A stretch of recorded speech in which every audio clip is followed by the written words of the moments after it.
If you have an idea, if you have a prophecy, if you have a vision, if you have a dream, let me tell you, there is always time to communicate it and say it to the world, and there is time to keep it under wrap and ruminate and brood over it. Do you understand? For it to gain its own stamina before you say it to the world. Let me say it again. If you have an idea, if you have a vision, if you have a prophecy over you that has to do with life and destiny, let me tell you, do not from the beginning begin to say it out to the world and begin to share the story to the world.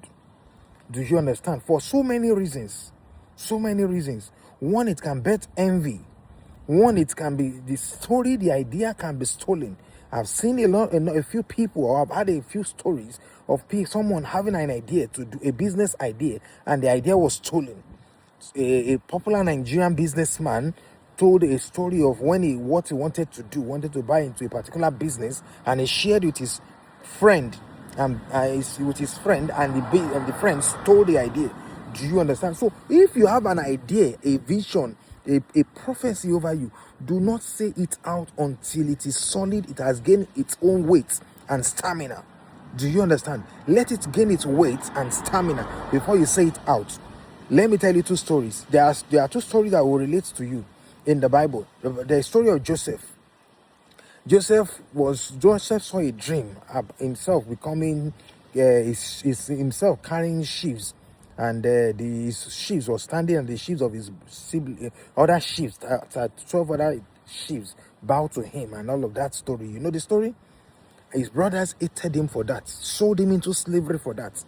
Do you understand? At the end of the day, thank God for that. The promise of God did not break, but maybe he wouldn't have gone to slavery.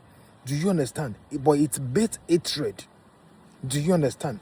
Let me tell you. Do you understand? It's bait hatred. It's bait hatred, and it must have been mentally. Do you understand? Disturbed because of the hatred and torture in his father's house. Do you understand? There is another story, similar story. There's not the story of Saul. Saul, the first king in Israel. When Saul was looking for his father's donkey, he met Samuel the prophet, who told him that he would become king. When he went back to his father's house, his uncle asked him, "What did the seer say to you? What did the prophet say to you?" He said his father